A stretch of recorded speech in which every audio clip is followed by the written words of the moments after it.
Et si tout ce qu'on nous a enseigné sur la création n'était qu'un récit commode, une fable bien structurée pour maintenir intactes les murailles de l'obéissance? Et si le commencement de l'humanité n'avait pas été scellé par un acte divin, mais par un mouvement spontané, immanent, qui n'a jamais eu besoin d'un créateur pour justifier son existence? Spinoza ne nous invite pas à nier Dieu, il nous oblige à nous méfier de l'image que l'on a façonnée de lui. Car peut-être que la plus grande erreur ne fut pas celle d'Adam, mais celle de croire que nous devions être modelés par des mains invisibles pour justifier le fait d'être ici. Il y a une arrogance subtile dans l'idée que tout est commencé par un décret extérieur, comme si la vie, avec son absurdité complexe et son ordre chaotique, n'avait pu surgir que par un ordre donné. Mais si cet ordre même était l'illusion, et si la naissance de l'humanité n'était pas une œuvre, mais la conséquence inévitable de la substance infinie qui palpite en tout, sans intention, sans plan, sans faute. Le dogme tremble face à cette hypothèse, car elle nous arrache des mains le réconfort de l'auteur et nous livre l'abîme de la liberté. Une liberté qui ne demande pas la permission, qui ne s'agenouille pas, qui simplement est, comme l'univers l'a toujours été. Spinoza déchire le voile avec une lame affûtée de raison. Et ce qu'il révèle n'est pas un Dieu absent. C'est un Dieu qui n'a jamais été une personne, ni un juge, ni un architecte. C'est une force sans visage, sans voix, sans morale. Un Dieu qui ne crée pas, mais qui se manifeste dans chaque mouvement de l'existence. Quand nous disons que Dieu créa l'homme, nous ne faisons que répéter l'écho d'un mensonge utile. Car l'homme n'a pas été créé, il est surgi. Surgi comme surgissent les fleuves, comme surgissent les volcans, comme surgissent les pensées les plus dangereuses, sans permission, sans forme, sans péché. Mais cette vérité est insupportable pour ceux qui ont besoin d'un père, pour ceux qui préfèrent un ciel de promesses au silence indifférent de la réalité. La religion, avec ses doctrines consolatrices, a dressé des autels sur la peur de l'origine, et pour rester debout, elle a dû nier ce que Spinoza osa affirmer, que la création n'est pas un acte, mais une évidence. Que le sacré ne se trouve pas dans un commencement inventé, mais dans le présent, où tout vibre comme partie d'une même substance éternelle. Nous n'avons pas été faits à l'image de qui que ce soit. Nous avons été faits de tout. Et c'est peut-être pour cela que tant détournent le regard en entendant cette idée. Car accepter que Dieu n'a créé personne, c'est accepter que toute la structure de sens, de but, de récompense et de punition ait pu être bâtie sur du sable. C'est accepter qu'il n'existe aucun livre sacré capable d'expliquer la pulsation de l'atome, ni de commandement qui justifie la naissance de la conscience. C'est accepter qu'au fond, nous sommes seuls, et que ce n'est pas une malédiction, mais une possibilité. La possibilité, pour la première fois, d'exister sans avoir besoin d'être autorisé. L'erreur ne fut pas d'avoir cherché l'origine de l'humanité, ce fut d'avoir supposé que cette origine exigeait un créateur. Comme si la naissance de l'existence était impossible sans un point de départ validé par une entité extérieure. Mais si le besoin même d'un début était un vice de notre esprit conditionné, Spinoza brise ce cycle de dépendance intellectuelle et spirituelle. Pour lui, la substance qui constitue tout ne commence pas, elle est simplement. Il n'y eut pas de jour où Dieu décida de créer le monde. Il n'y eut que la manifestation éternelle de ce qui n'a jamais cessé d'exister. Et cela, aussi simple que cela paraisse, est une hérésie face à des millénaires de liturgie construite autour d'un verbe « créer ». Car le verbe « créer » porte déjà en lui l'arrogance de la domination. Il suppose un créateur et une créature, une hiérarchie, un but. Mais la nature de Spinoza ne connaît pas de hiérarchie. Elle est horizontale, infinie, indivisible. Il n'existe ni ciel, ni trône au-dessus du réel. Ce qui existe, c'est un ordre secret qui palpite au cœur de tout ce qui respire, brûle et s'effondre. Dire que Dieu créa l'homme, c'est transférer au divin une responsabilité qui ne lui appartient pas. La création, selon cette logique ancestrale, n'est pas un acte, c'est une métaphore mal comprise. L'homme n'est pas créature, il est conséquence. Une conséquence inévitable de la puissance infinie de l'être. Et qu'est-ce que cela change? Tout. Car si nous n'avons pas été créés, nous n'avons pas non plus été désignés. Il n'existe pas de manuel sacré, pas de péché originel, pas de mission divine à accomplir. Il n'y a que cet instant présent, brut, silencieux, sacré, où la conscience surgit comme une flamme solitaire au cœur d'une substance qui ne juge pas, ne punit pas et ne promet rien. La religion, incapable d'accepter cette liberté sauvage, a transformé la naissance de l'humanité en dette. Mais il n'y a pas de dette sans contrat, et il n'y a pas de contrat sans créateur. Par conséquent, la culpabilité qui nous a été imposée dès le berceau est illégitime. C'est l'ombre d'un mensonge raconté par ceux qui craignent un monde sans chaîne. La peur de l'absence d'un créateur n'est pas la peur de la solitude, c'est la peur de l'autonomie. Car si Dieu ne nous a pas créés, alors nous sommes libres. Libres d'exister sans aval, d'aimer sans dogme, de mourir sans craindre un tribunal métaphysique. La liberté, pour beaucoup, est plus terrifiante que l'enfer. Voilà pourquoi on nous a donné un commencement, pour que nous ayons quelqu'un à qui obéir, quelqu'un à qui reprocher, quelqu'un à remercier. Mais Spinoza, avec une lucidité presque cruelle, arrache ce réconfort en une seule phrase. Dieu n'est pas un être, Dieu est l'être. Et l'être ne crée pas, il se manifeste. Ce que nous appelons humanité n'a pas été fabriqué. Cela a été révélé. Et c'est peut-être pour cela que tant résistent à cette idée. Car accepter que nous n'avons jamais été créés, c'est accepter que nous faisons partie de quelque chose qui n'a pas besoin d'explication, seulement de présence. Qu'il n'y a pas de commencement parce qu'il n'y a pas de séparation. Qu'il n'existe pas d'avant le monde, car le monde n'a jamais été en dehors de Dieu. L'abîme que nous ressentons n'est pas absence de sens, c'est absence de mythe. Et dans ce vide, où il n'y a ni père, ni fils, ni chute, ne reste que la vérité nue. Nous sommes ici. Non pas parce que quelqu'un nous a voulu, mais parce que personne n'a pu empêcher que nous soyons. L'humanité, contrairement à ce que l'on a dit, n'est pas née de la boue. Elle est née de l'infinité elle-même tentant de se reconnaître. Mais qui sommes-nous sans l'histoire de la création?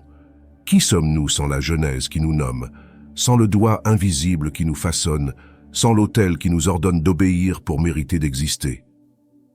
L'absence d'un créateur désintègre non seulement le mythe de l'origine, elle implose le sens même de l'identité, construit sur l'idée de dépendance. Et c'est à ce point précis que la philosophie de Spinoza ne se contente pas de déconstruire, elle désarme. Car elle révèle que l'angoisse moderne, le désespoir silencieux qui traverse nos jours, ne provient pas de l'absence de Dieu, mais du refus de l'accepter comme immanent, comme présence vivante en tout, y compris dans ce qui est chaos, erreur ou chair, où l'humanité a appris à craindre ce qu'elle ne comprend pas. Et rien n'est plus incompréhensible que d'exister sans dessein tracé. Voilà pourquoi nous avons inventé des doctrines qui nous placent au centre de l'univers, des récits sacrés où tout gravite autour de nous, des dieux qui agissent comme des rois et qui prétendument nous aiment, à condition que nous nous comportions. Mais tout cela n'est que bruit. Tout cela n'est qu'une tentative désespérée de donner forme à ce qui n'en a jamais eu, de domestiquer l'éternité, de réduire l'infini à un modèle de conduite. Spinoza, en affirmant que Dieu ne crée pas mais est, éteint le mégaphone de la religion et nous oblige à écouter le murmure de la réalité. La vie ne te doit rien. Et c'est une bénédiction, non une punition. Car si Dieu n'a créé personne, alors personne n'est tenu de correspondre à un idéal. Il n'y a pas de modèle originel, pas de péché hérité, pas de chemin correct, seulement la puissance d'exister dans sa forme la plus honnête. L'éthique, dans ce contexte, ne naît pas de l'obéissance à des commandements extérieurs, mais de l'harmonie avec sa propre nature. Bien vivre pour Spinoza, ce n'est pas suivre des lois célestes, c'est s'aligner sur la vérité que tu es l'expression directe de la substance infinie. Et cette vérité, bien que dévastatrice pour l'ego, est la seule qui libère l'esprit du théâtre de la culpabilité. C'est pourquoi beaucoup préfèrent rester prisonniers. Car la liberté, lorsqu'elle se présente sans mode d'emploi, devient insupportable. Il est plus facile d'être le serviteur d'un créateur qui punit que l'enfant d'un univers qui ne parle pas. Il est plus facile de croire que nous sommes un projet que d'admettre que nous sommes une conséquence. Mais cette conséquence, bien qu'accidentelle, bien que dépourvue d'intention, est ce qu'il y a de plus sacré. Car elle n'a pas besoin d'être justifiée. Elle ne fait que palpiter. Et dans cette pulsation se trouve la véritable spiritualité, non pas celle qui s'agenouille, mais celle qui s'éveille. Ainsi, le voile commence à se déchirer de l'intérieur. Chaque phrase de Spinoza est un coup porté contre le besoin infantile d'être choisi. Chaque concept est un miroir brisé qui ne reflète plus l'image d'un créateur lointain, mais la vérité nue d'une existence qui nous traverse sans demander la permission. L'humanité n'est pas une invention divine, c'est le visage transitoire d'une éternité qui se déploie en 1000 formes. Et accepter cela ne nous rend pas moins humains. Au contraire, cela nous réconcilie avec ce que nous étions avant d'être nommés. Mais si Dieu n'a créé personne, pourquoi avons-nous encore tant besoin de croire que nous avons été créés? Parce qu'il existe une zone d'ombre au cœur de l'être humain qui préfère la soumission au vide. Une part de nous, façonnée par des siècles de peur, accepte plus facilement la servitude que la responsabilité radicale d'exister sans garantie. La figure du Créateur, avec son trône invisible et sa justice sévère, fut l'encre des esprits incapables de flotter dans l'océan de l'incertitude. Spinoza, en dissolvant cette figure, ne nous jette pas dans le nihilisme. Il nous ramène à la réalité, où tout a de la valeur précisément parce que rien n'a été produit.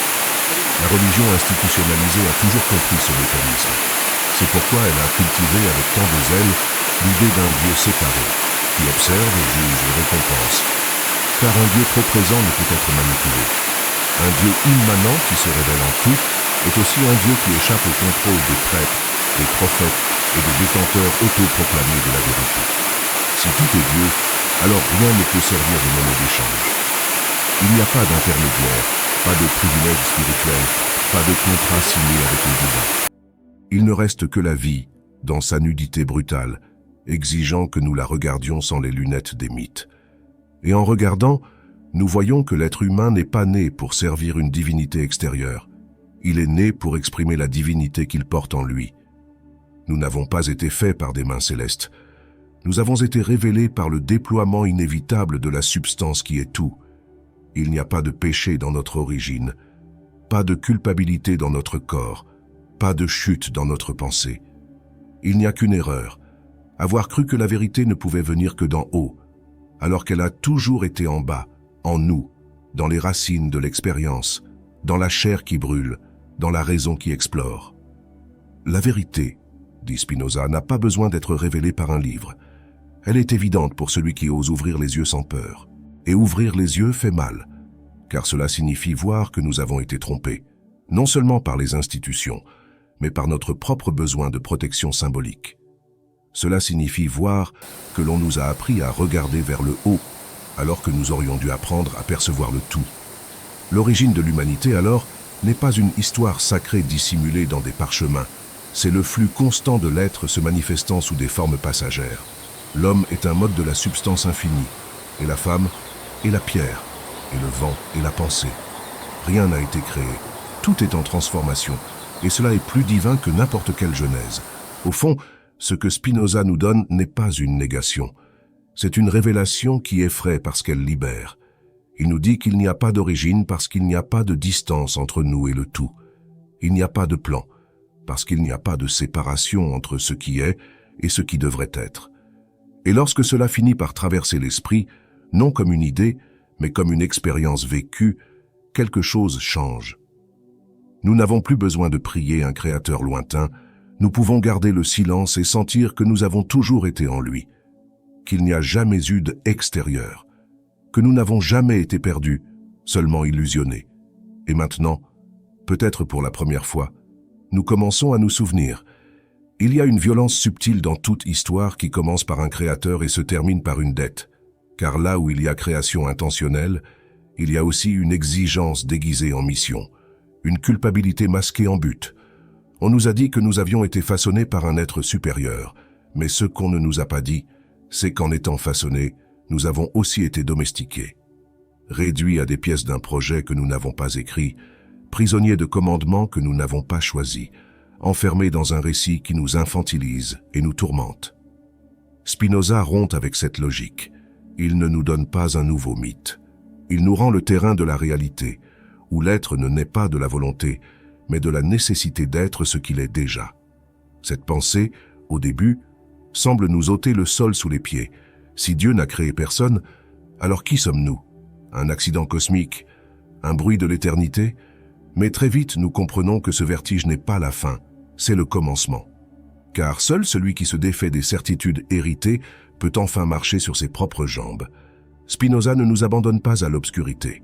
Il éteint simplement les lumières factices pour que nos yeux s'habituent à la clarté de la vérité.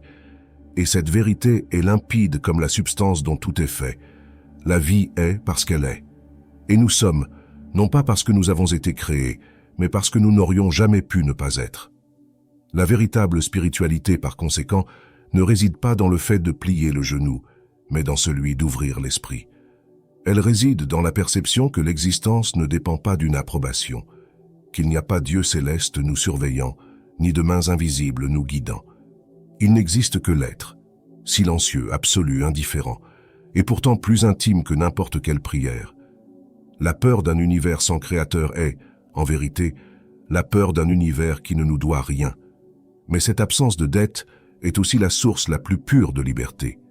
Personne ne nous a conçus. Par conséquent, personne ne peut nous corriger. Ce que nous appelons ordre divin n'était au fond qu'une tentative de contenir le mystère, une manière d'organiser le chaos avec des mots empruntés. Mais le chaos, dit Spinoza, n'est pas désordre. C'est une complexité encore incomprise. Et peut-être que la naissance de l'humanité a été exactement cela. La complexité d'une substance infinie s'expérimentant elle-même, sans scénario, sans public, sans scène. La conscience humaine n'est pas le chef-d'œuvre d'un artiste, c'est l'étincelle inévitable d'une substance qui, étant tout, peut aussi se voir. Nous n'avons pas été faits, nous avons été perçus. Et maintenant, nous devons apprendre à nous percevoir nous-mêmes sans les filtres d'un créateur imaginé. Et lorsque ce silence nous atteint, il ne vient pas comme une absence, il vient comme une révélation.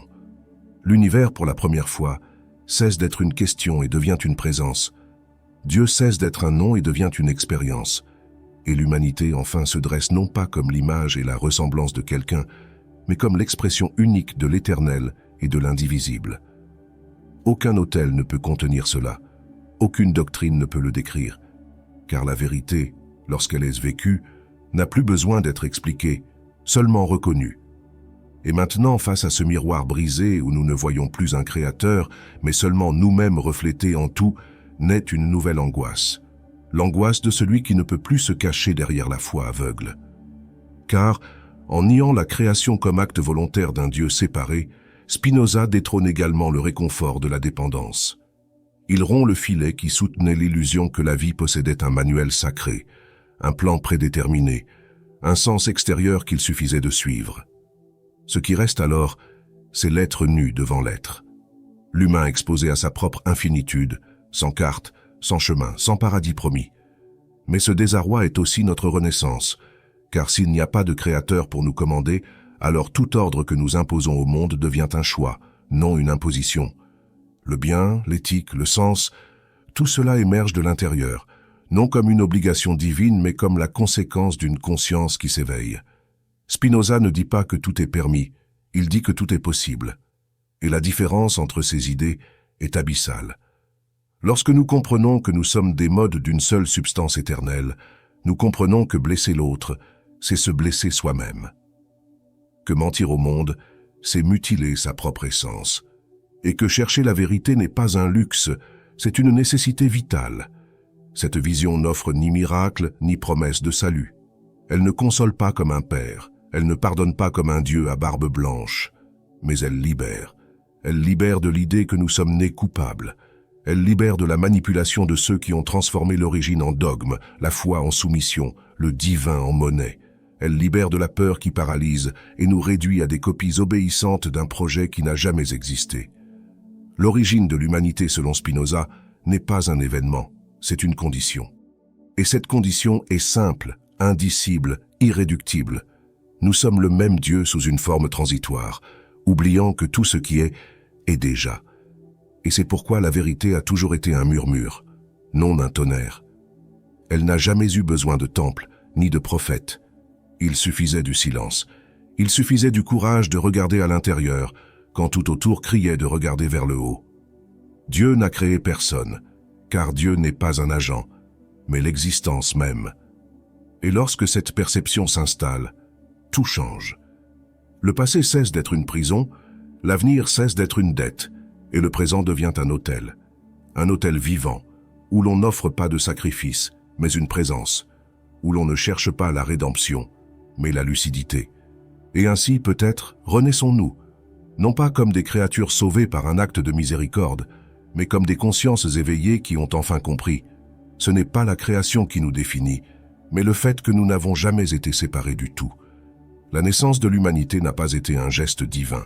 Ce fut le divin se souvenant de lui-même, sous la forme la plus fragile et la plus lumineuse qu'il ait osé incarner. La conscience qui sait qu'elle n'a plus besoin de croire pour savoir. Peut-être comprends-tu maintenant pourquoi l'origine de l'humanité n'a jamais pu tenir dans une histoire racontée par des voix étrangères. Car la véritable genèse ne s'est pas produite dans le temps. Elle palpite dans l'espace entre chaque pensée lucide, entre chaque respiration silencieuse qui ose ne pas demander la permission d'exister. Rien n'a été créé, tout simplement est. Et dans cette est tient l'indicible, la liberté d'être sans moule, le courage de vivre sans manuel, l'audace de lever les yeux vers le ciel et de découvrir qu'il n'y a jamais eu de trône, seulement le reflet de notre propre immensité intérieure projetée dans des mythes.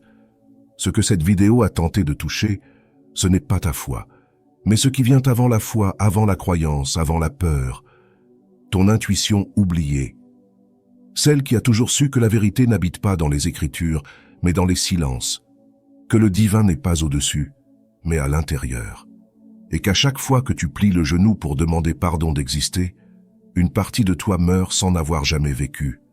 Spinoza n'a pas offert de réponse facile, il a offert des miroirs. Et les miroirs, lorsqu'ils ne se brisent pas, libèrent. Ils libèrent du vice d'attendre la rédemption, alors que la seule chose qui ait toujours existé est la présence. À présent que le voile a été déchiré et que les décombres du mythe s'étendent devant toi, la question n'est plus « qui t'a créé ?» La question est « que vas-tu faire de ce que tu es déjà ?» Car si personne ne t'a façonné, alors personne ne peut te contenir.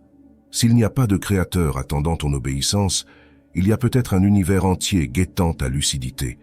Et cette lucidité ne crie pas. Elle brûle comme un appel qui résonne depuis le commencement des temps, demandant seulement que tu te souviennes. Souviens-toi que tu ne viens pas d'un geste. Tu viens d'une éternité qui n'a jamais eu besoin de commencer pour être infinie. Peut-être que cette vidéo n'a fait que murmurer quelque chose que tu savais déjà, mais que tu craignais de nommer. Peut-être a-t-elle réactivé un savoir ancien, enfoui sous les décombres du catéchisme, du moralisme et de la culpabilité héritée. Mais si quelque chose en toi a été touché, alors ne te tais pas. Poursuis le mouvement. Laisse ce désarroi fleurir en pensée. Laisse cette pensée se transformer en parole, et que la parole devienne action. Commente, abonne-toi, partage. Non comme une faveur, mais comme une réponse. Une réponse à ce qui en toi s'est éveillé et n'acceptera plus jamais de se rendormir.